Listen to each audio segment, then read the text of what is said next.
La Facultad de Derecho les da la cordial bienvenida a todas y a todos a nuestra segunda conferencia del día de hoy, de la Semana Jurídica denominada Doctor Javier Saldaña Bazán. Asimismo, damos la bienvenida a nuestro ponente, el licenciado Adolfo Albarrán Figueroa, secretario del Juzgado Tercero de Distrito en el Estado de Guerrero.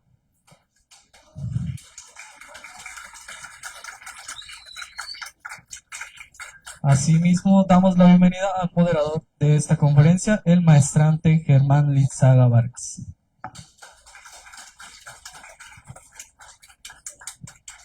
A continuación, permitiré leer una breve semblanza curricular de nuestro moderador.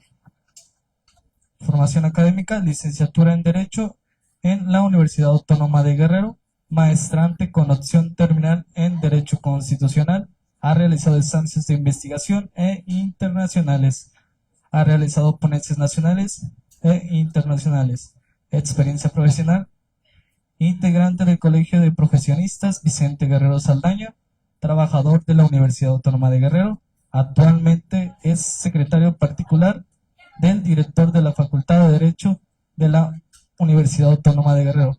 Administración 2024-2028. ¿Tiene usted el uso de la voz, moderador?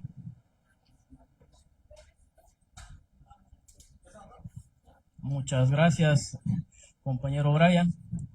Vamos a dar inicio, vamos a esperar un poquito para que se acomoden los que van llegando.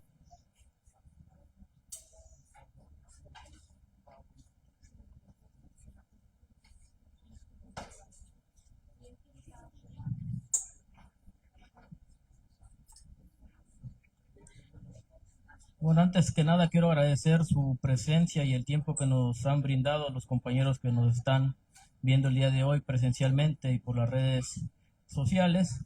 Y también extiendo un agradecimiento especial a nuestro ponente, el licenciado Adolfo Albarrán Figueroa, por su disposición al compartirnos de sus conocimientos el día de hoy con nosotros. Para dar inicio me permitiré presentar una breve semblanza de nuestro destacado ponente el día de hoy. El licenciado Adolfo Albarrán Figueroa es egresado de la licenciatura en Derecho por la Universidad Autónoma de Guerrero y cuenta con una maestría en Derecho por el Centro de Estudios de Posgrado con sede en Acapulco. Asimismo, ha cursado un diplomado sobre el nuevo sistema de justicia penal acusatorio en México desde la perspectiva constitucional, impartido por la Coordinación General de Compilación y Sistematización de Tesis de la Suprema Corte de Justicia de la Nación. En el ámbito académico se ha desempeñado como profesor de la materia Derecho Mercantil 2 en la Escuela Superior de Ciencias Sociales en la Universidad Autónoma de Guerrero. Además, ha ocupado diversos cargos dentro del Poder Judicial, tanto a nivel estatal como federal, acumulando una valiosa experiencia en impartición de justicia. El día de hoy, el licenciado Albarrán Figueroa nos hablará sobre un tema de gran relevancia para la sociedad: el interés de la niñez en el amparo. A través de esta ponencia buscaremos reflexionar y generar conocimiento sobre la importancia de este recurso en la defensa de los derechos humanos. Sin más preámbulos, le cedo el uso de la palabra a nuestro distinguido ponente. Buenas tardes. Realmente es para mí un honor estar en estas aulas donde me formé como licenciado en Derecho. Agradecer el gesto amable del director de la Facultad de Derecho, las palabras del moderador, el maestro Germán Lizaga Vargas, y agradecerles a ustedes en particular por haberse distraído un poco de su tiempo y poder acompañarnos. Gracias. A mí me tocó platicarles un poco del tema del interés superior del menor en el juicio de amparo. Cómo se desarrolla, cómo se observa, cómo se acata, cómo los jueces de distrito, haciendo uso de las facultades que les concede la ley de amparo, primero lo hacen valer en el juicio de amparo y también lo tutelan a través de las autoridades responsables. Trataremos primero de hacer una breve semblanza histórica del interés superior del menor, porque fue a través de los instrumentos internacionales, tratados internacionales, donde se empezó a discutir, a gestar la necesidad de transitar de la perspectiva tutelar de los menores hacia la consideración de que eran titulares de derechos oponibles a terceros. Así tenemos que en el ámbito internacional la primera normativa que se tiene conocimiento sobre los derechos de la infancia es la Carta de Ginebra, que se suscribió en 1924. Sin embargo, fue hasta el año de 1959 cuando la Asamblea General de las Naciones Unidas adoptó la Carta de los Derechos de la Infancia, la Declaración de Derechos del Niño. Esta se considera realmente como el primer antecedente normativo en el ámbito internacional en el que se instituyeron los derechos de los menores, de los niños, niñas y adolescentes, que es lo más correcto. Y ahorita les explicaré por qué. Con el paso del tiempo se vio la necesidad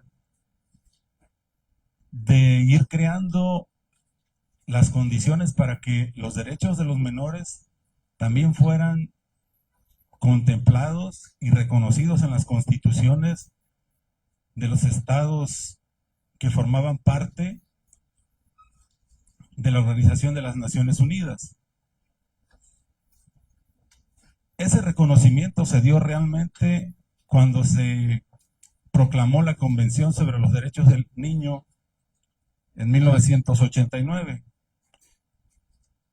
Esta reconoce 4 principios básicos del reconocimiento de los derechos de niños, niñas y adolescentes, que es la no discriminación, el interés superior de niños, niñas y adolescentes, el derecho a la vida, la supervivencia y el desarrollo, y finalmente la participación. México ratificó esa convención al año siguiente, en septiembre de 1990. Así se incorporaron las obligaciones y los derechos reconocidos en el texto convencional al ámbito nacional. Sin embargo, tuvo que pasar una década para que esos derechos se plasmaran en la Constitución. Se reformó la Constitución hasta el año 2000. En esta Constitución se abandonó el término de menor, porque ese término implicaba una situación relacional con algo mayor y no dejaba de ocasionar que se hiciera una comparativa con algo jerárquicamente superior, y por lo tanto a los niños, niñas y adolescentes se les consideraba con cierta inferioridad. Y en muchas situaciones eso aconteció, que incluso se considerara ese término como discriminatorio. Aquí también quiero hacer un paréntesis, que la Constitución desde el año 2000 abandonó el término menor, por lo que acabamos de decir. Sin embargo, hay ordenamientos legales que se resisten a abandonar el término menor. Incluso la ley de amparo, la reforma del 13 de marzo, que entró en vigor al día siguiente, hace unas 2 semanas, en el artículo 79, fracción segunda, cuando habla de la suplencia de la queja a favor de la infancia, sigue utilizando el término personas menores de edad. Les comentaba hace un momento que el tema a desarrollar es el interés superior del menor en el juicio de amparo. La Corte Interamericana de Derechos Humanos, la Suprema Corte de Justicia de la Nación, en la doctrina jurisprudencial que han desarrollado, han convenido en que el interés superior del menor es un concepto de triple dimensión, porque puede considerarse como un principio de derecho sustantivo, un principio jurídico interpretativo y como norma de procedimiento. ¿Qué implica esto? En el tema de principio jurídico sustantivo, establece la obligación para los juzgados, todos, no nada más los juzgadores de amparo, todos los juzgadores, no nada más los que imparten justicia familiar. Puede ser los laborales, los civiles, los agrarios, los administrativos, pero donde se encuentre en riesgo o involucrado el interés superior de un menor, deben forzosamente tomar como preeminencia el derecho del interés superior del menor cuando un derecho sustantivo, es decir, cuando se trate de la controversia, la sustancia de la controversia, el derecho controvertido,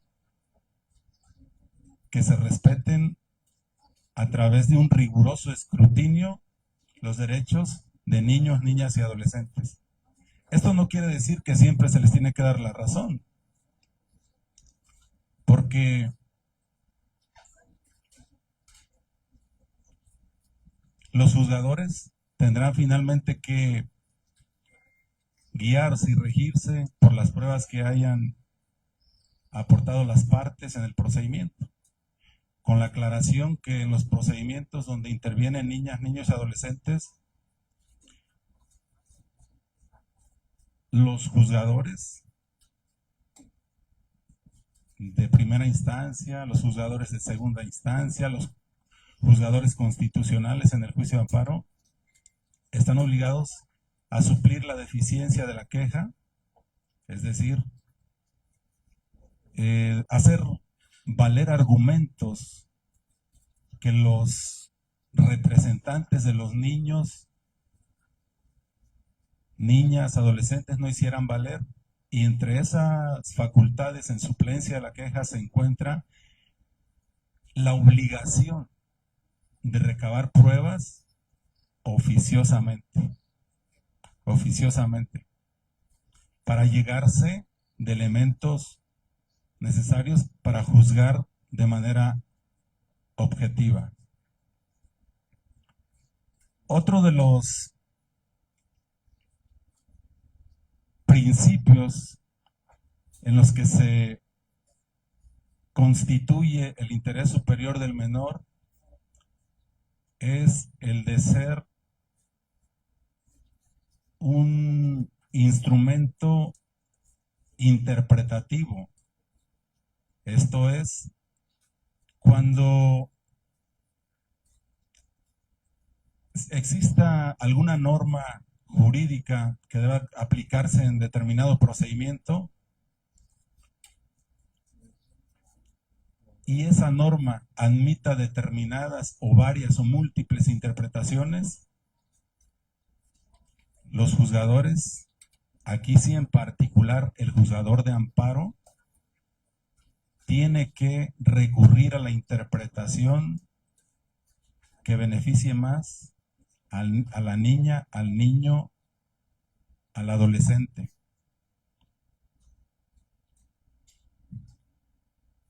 Les voy a poner un ejemplo de este principio interpretativo en beneficio de niñas, niños y adolescentes. Un caso concreto que a mí me tocó proyectar en el juzgado de distrito donde me encuentro adscrito. Dos menores quedaron huérfanos muy pequeñitos. El abuelo fue designado en el juicio familiar como tutor definitivo, le fue otorgada la patria potestad y la guarda y custodia. El abuelo es o era derechohabiente del ISSSTE. Se constituyó en el ISSSTE y solicitó por escrito que los menores fueran afiliados para que se les prestara la atención médica. El ISSSTE le dijo no, porque la ley del Instituto de Seguridad y Servicios Sociales de los Trabajadores del Estado y el reglamento de afiliaciones no lo permite. Ese derecho solamente se otorga para los hijos y para la cónyuge o el cónyuge. Y le dijeron no. Contra esa determinación promovió amparo. El juez de distrito,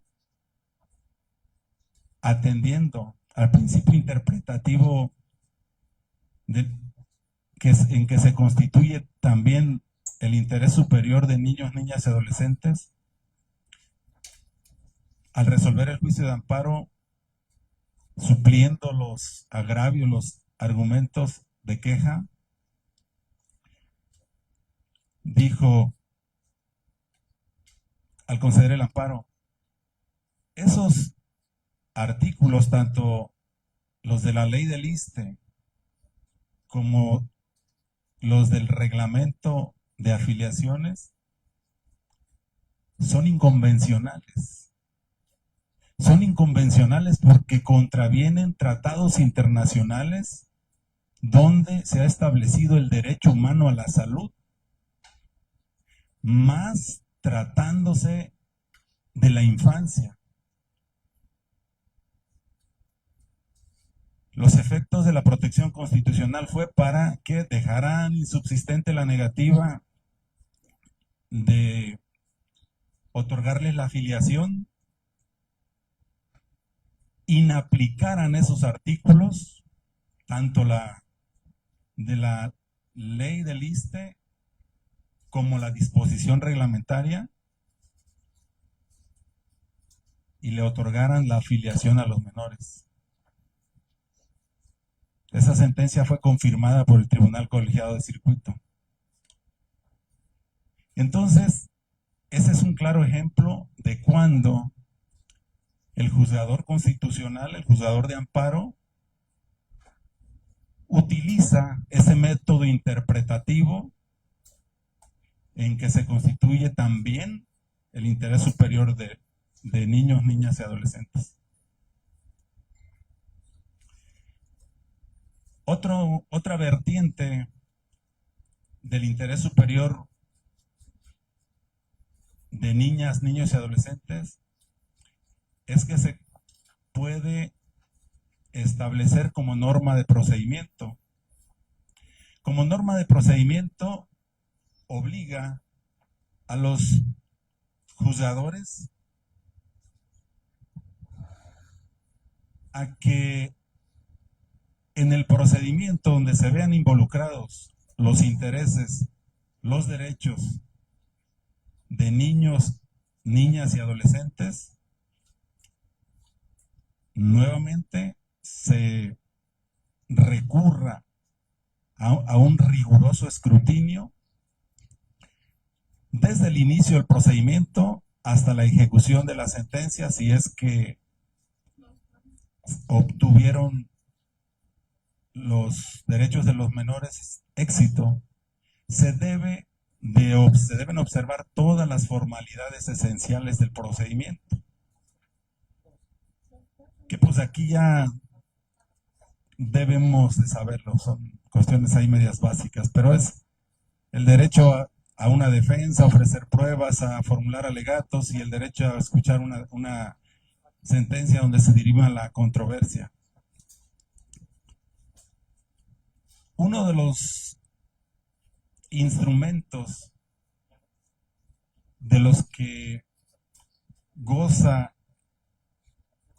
el juzgador de amparo para proteger el interés superior del menor, además de la suplencia de la queja, es la medida cautelar que se tramita en el juicio de amparo, que se llama incidente de suspensión.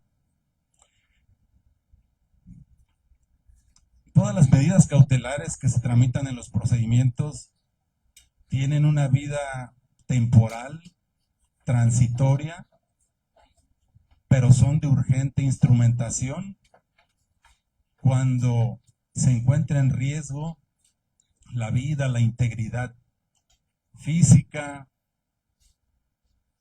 la dignidad, la salud de niñas, niños y adolescentes. Entonces, cuando en un juicio de amparo el representante de un niño o de una niña comparece demandando la protección constitucional contra un acto de cualquier tipo de autoridad administrativa o jurisdiccional,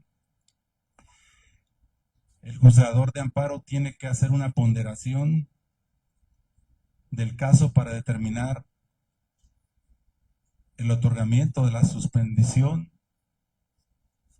los efectos de la misma, en qué condiciones queda el niño, la niña que están implicadas o en peligro sus derechos, sus intereses, pero tiene que hacerlo de manera inmediata.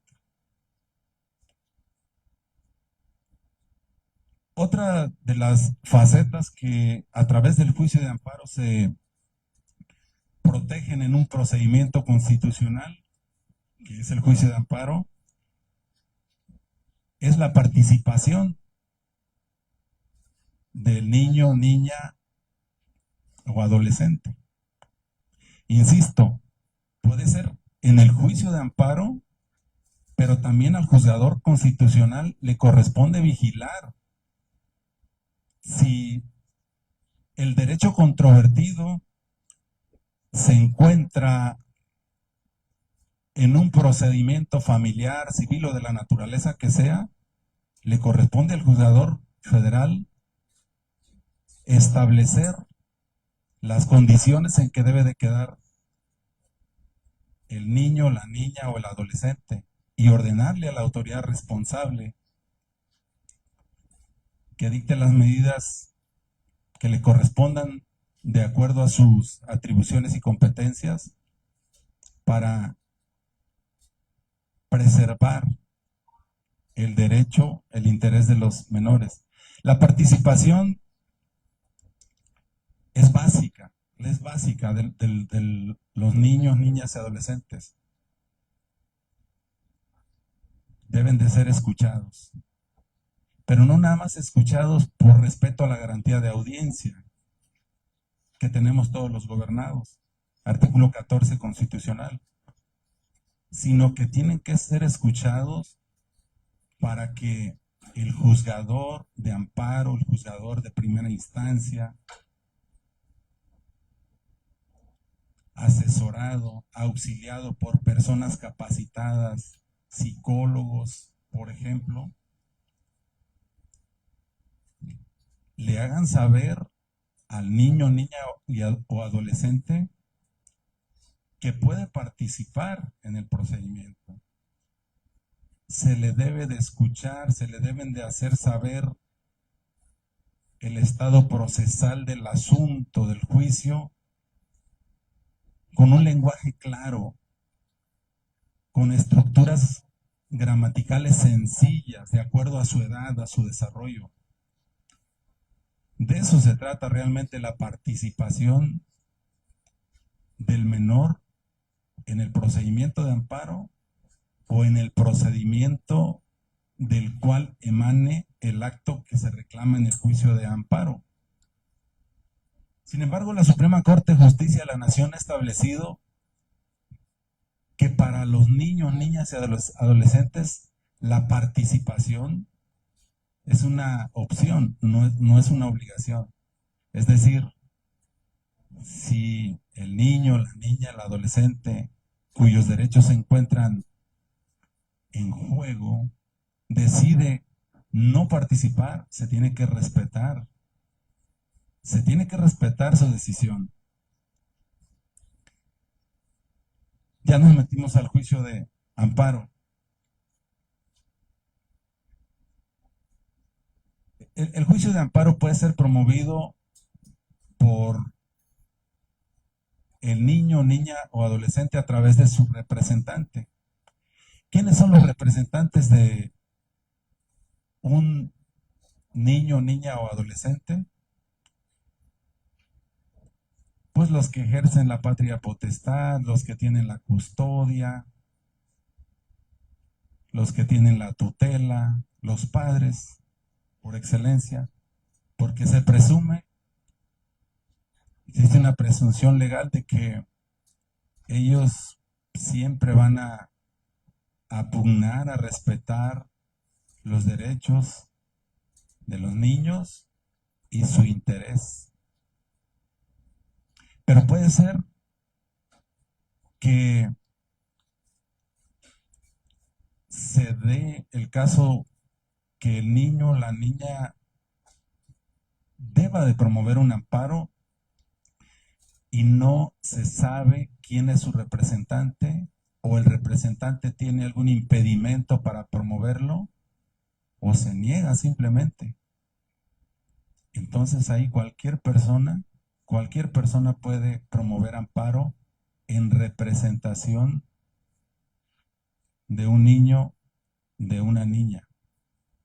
Puede ser el caso incluso, ojo, que el interés del niño o de la niña entre en conflicto con el interés de sus padres.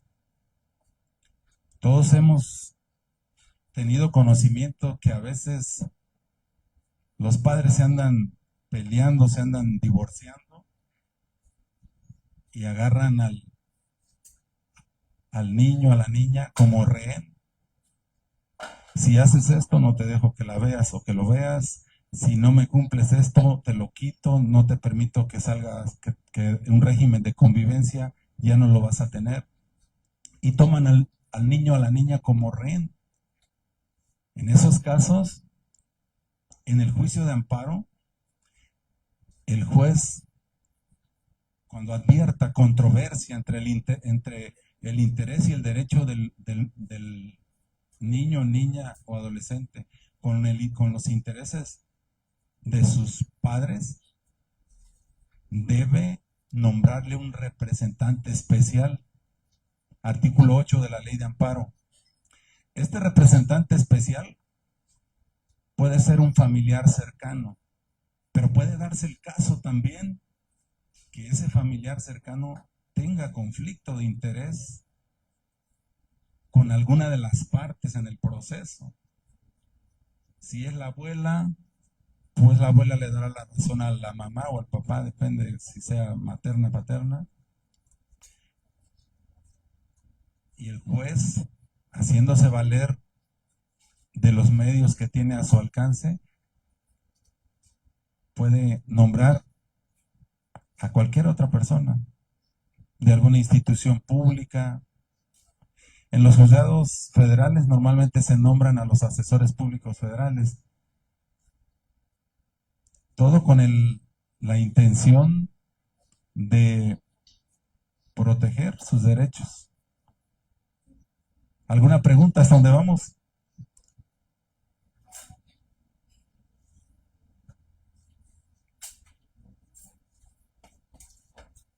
Nada, todo clarísimo.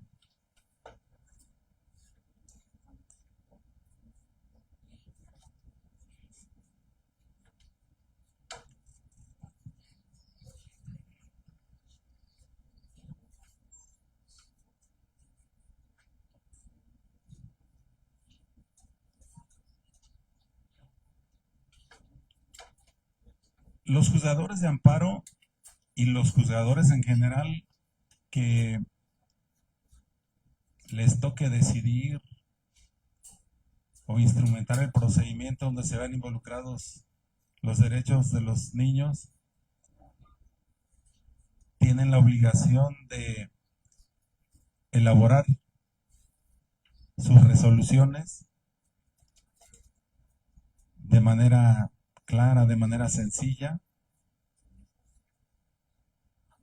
incluso de lectura fácil le llaman ahora, y de esa forma comunicárselos a los representantes de los niños, porque finalmente niños, niñas y adolescentes adquirieron protagonismo en los procedimientos. Antes todo se entendía con los padres y los padres eran los que decidían qué le convenía a niños, niñas y adolescentes sin tomarles nunca el parecer, porque se creía que los adultos eran los que sabían realmente qué es lo que necesitaban sus descendientes. Ahora no, han adquirido protagonismo, deben ser consultados de todas las decisiones y actuaciones donde se vea afectado su derecho, su supervivencia, su dignidad, su integridad, la vida, tienen que ser comunicados y comunicados de manera sencilla, de manera entendible. No nada más deben entender los abogados ahora las resoluciones en las que se ven involucrados. Tienen que entenderlo los abogados, tienen que entenderlo sus representantes, pero sobre todo los niños.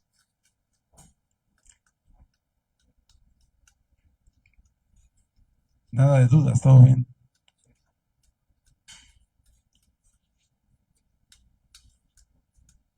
Les voy a comentar otro asunto donde el interés del niño, niña o adolescente se convirtió en un principio interpretativo. Son ejemplos y posiblemente como estudiante les van a servir a futuro. Un estudiante fue dado de baja de una escuela particular porque sus papás no pagaron 2 o 3 mensualidades de la colegiatura y porque además había reprobado 2 materias y el reglamento escolar así lo establecía, que tenía que ser dado de baja. Su representante promovió amparo, en este caso era un adolescente ya, pero menor de 18 años, promovió amparo y resulta que efectivamente el reglamento interno de la escuela así lo establecía. Si no se pagan 2 o 3 mensualidades, si repruebas 2 materias, la institución te puede dar de baja. Promovieron amparo, el juez de distrito agotó todo el procedimiento, recabó pruebas de manera oficiosa en suplencia de la queja y al resolver advirtió que en esa escuela había un comité de bajas donde se tenía que sesionar para determinar si se daban las condiciones para expulsar al alumno. Además, se le tenía que dar intervención al niño, al adolescente, en ese procedimiento de baja para que se defendiera. En la sentencia de amparo, el juez de distrito advirtió que no se había reunido ese comité de baja. Vaya, ni siquiera existía una orden por escrito para que fuera dado de baja. No había sido escuchado. Y también haciendo una ponderación, de la violación a derechos, en ese caso el derecho humano a la educación, artículo 3 constitucional, y a la garantía de audiencia, artículo 14 constitucional, determinó que esa baja, esa expulsión era inconstitucional, porque ese reglamento ni siquiera había sido observado, ni siquiera había sido convocada la Junta de Bajas, no se había emitido una orden por escrito. Al alumno simplemente un día en la puerta de la escuela le dijeron: no puedes entrar, no puedes entrar porque debes 2 materias y tus papás no han pagado, no recuerdo, 2 o 3 mensualidades.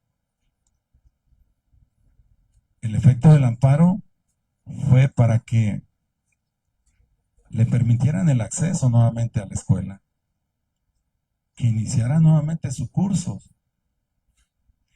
Y si persistía la decisión de darlo de baja, porque el reglamento escolar así lo establecía, pues que primeramente se convocara a la Junta de Bajas, se le diera la oportunidad de defenderse y se decidiera lo que procediera. Otro ejemplo, insisto, donde el juez de distrito, observando el interés superior de niños, niñas y adolescentes, concedió el amparo y le restituyó en el derecho violado.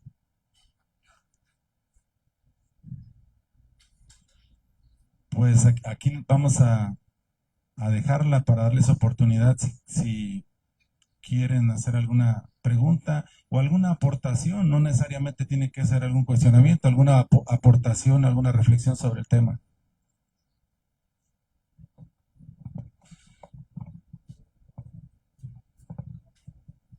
Muchas gracias.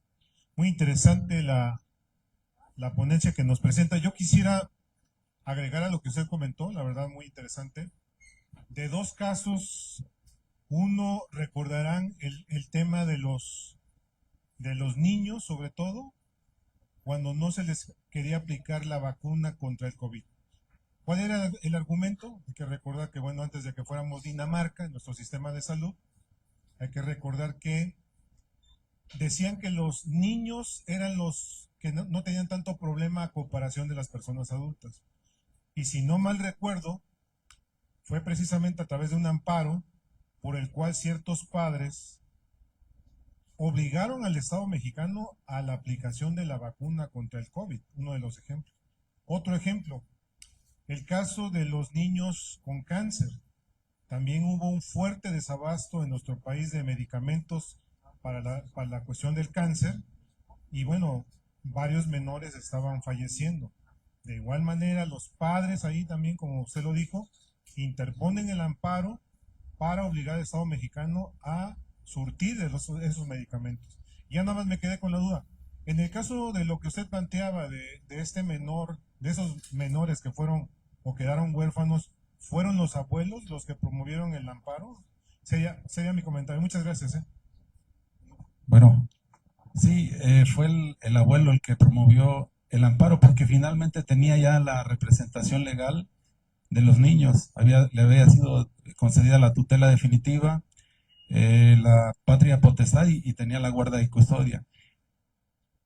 Ese asunto que comenta efectivamente es cuando entra en conflicto el interés superior del menor con el interés del representante, en el caso de las vacunas.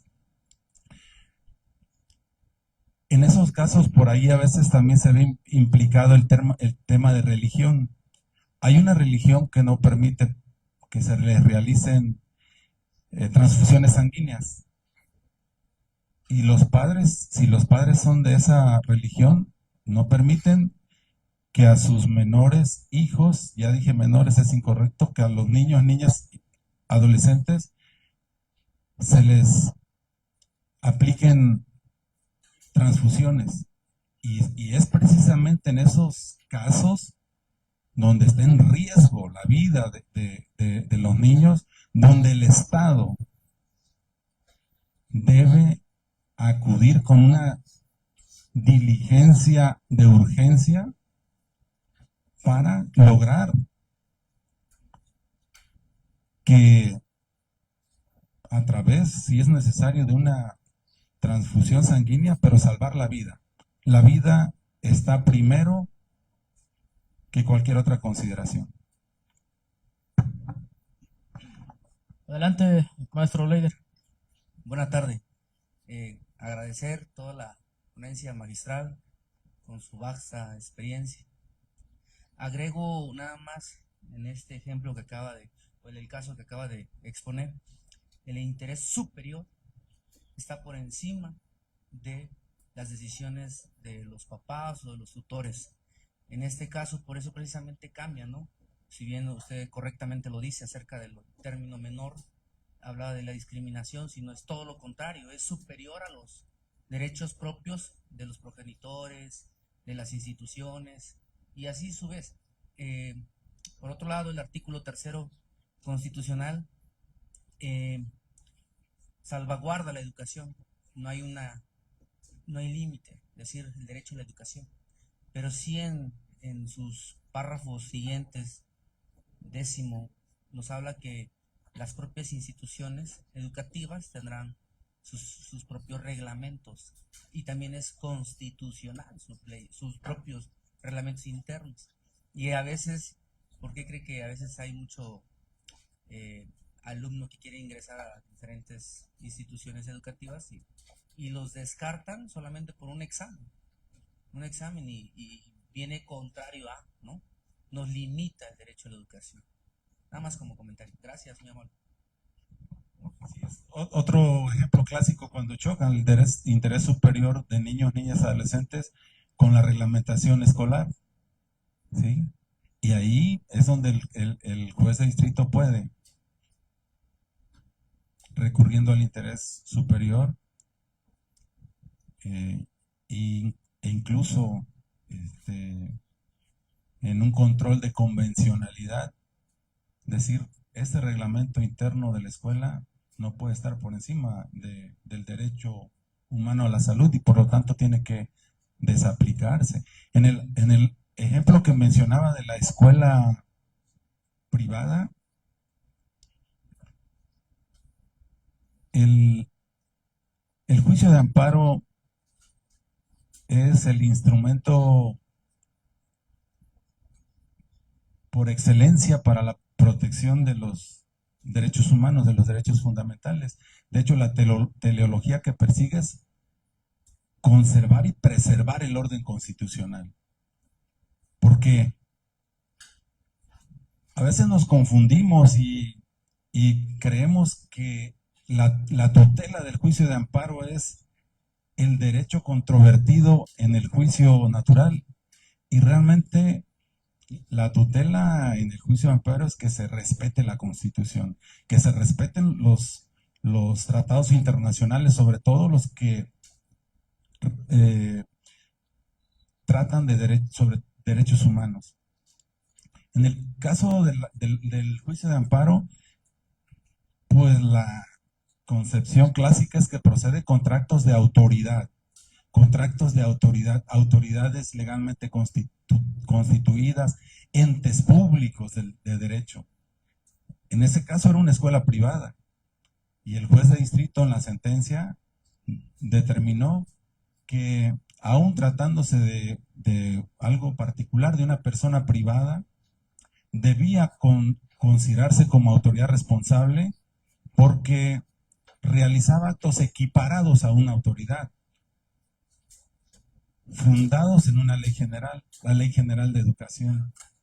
Así es. Si no hubiera ninguna otra pregunta. Control de convencionalidad. Encuentro mucho problema en el artículo 133 de la propia Constitución. Hablar de que los tratados se van a aplicar siempre y cuando no contravengan pues a la misma y hacer respetar a la propia Constitución. En días pasados hemos recibido conferencias de colegas de ustedes, de funcionarios del Poder Judicial de la Federación, y arriban o o veo que arriban a la conclusión de que efectivamente la pirámide Kelsen sigue intacta a través de la interpretación misma de este artículo, ¿no? Considero pertinente que ahí, a través de la exposición de ustedes, se pueda reformar este artículo y que realmente se apliquen los tratados, que México es parte, lógico, y que el Senado lo ratifique, y que se apliquen los que mayor protejan a las personas, con independencia de que está sentado pues hoy en la propia Constitución. Lo que está sentado no sería inconstitucionalidad, es convención, un criterio. Sí, no, al contrario, gracias. El Estado mexicano tiene como controles de constitucionalidad, órganos de control constitucional, y juicio de amparo, las clásicas acciones de inconstitucionalidad, controversias constitucionales, el juicio de protección de derechos en materia política, etcétera. Pero los más clásicos, los clásicos, juicio de amparo, acción de inconstitucionalidad, controversias constitucionales. Todos sabemos que a los jueces de distrito les corresponde, bueno, a todas las autoridades de amparo, jueces de distrito, tribunales colegiados, circuito, Suprema Corte de Justicia de la Nación, le corresponde el control concentrado de la Constitución. Es una atribución exclusiva hasta ahorita de los tribunales de amparo. Pero puede darse el caso de que hay normas que contravienen la Constitución y los tratados internacionales. La Constitución, en cuanto establece la observancia de los tratados internacionales, sobre todo en materia de derechos humanos, y las autoridades locales del país, que no son jueces federales, pueden hacer un control difuso de convencionalidad, inaplicando las normas que adviertan que de hacerlo, de aplicarlas, contravienen un tratado internacional, sobre todo de derechos humanos. Yo me meto solamente con ese tema de derechos humanos. Y pueden hacer un control ex oficio de convencionalidad. Tienen facultades para eso en la actualidad.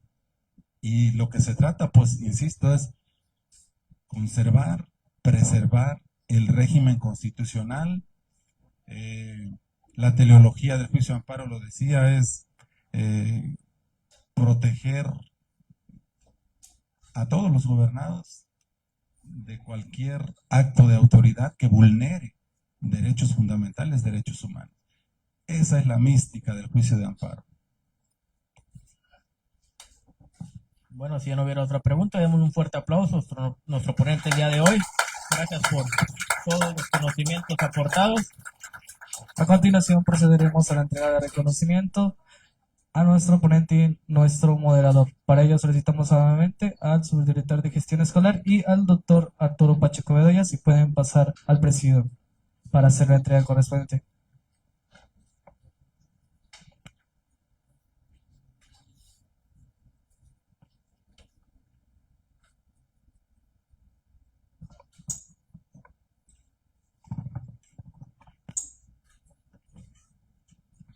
Muy buenas tardes. Pues a nombre de nuestro director de la institución, vamos a entregar el presente reconocimiento. Vamos a entregar el presente reconocimiento a nuestro ponente de esta tarde, lo va a hacer el doctor, el maestro Pacheco, a quien le concedemos el uso de la voz. Muchas gracias. La Universidad Autónoma de Guerrero otorga el presente reconocimiento al licenciado Adolfo Albarrán Figueroa por su destacada participación como ponente en la conferencia El interés de la niñez en el amparo, impartida en el marco de la Semana Jurídica Dr. Javier Saldaña Almazán, dirigida a estudiantes de licenciatura, maestría y doctorado en Derecho. Su intervención contribuyó al desarrollo académico y al fortalecimiento del diálogo jurídico en nuestra comunidad universitaria. Chilpancingo de los Bravo Guerrero, 26 de marzo de 2025. Atentamente, doctor José Antonio Soto Sotelo, director de esta Facultad de Derecho. Enhorabuena.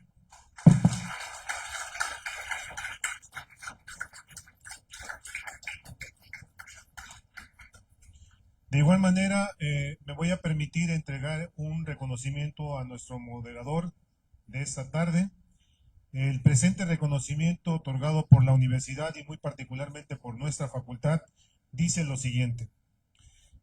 Se otorga el presente reconocimiento al licenciado Germán Lizaga Vargas por su destacada participación como moderador en la conferencia El interés de la niñez en el amparo, impartida en el marco de la Semana Jurídica Dr. Javier Saldaña Almazán, dirigida a estudiantes de licenciatura, maestría y doctorado en Derecho.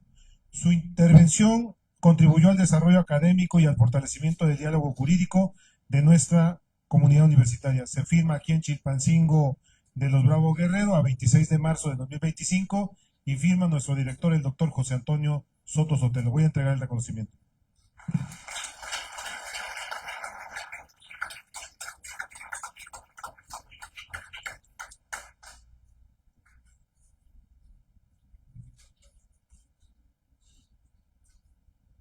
Muchas gracias a todos los presentes. En breve estaremos iniciando la otra ponencia. Por favor, no se retiren.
No se retiren, muchachas.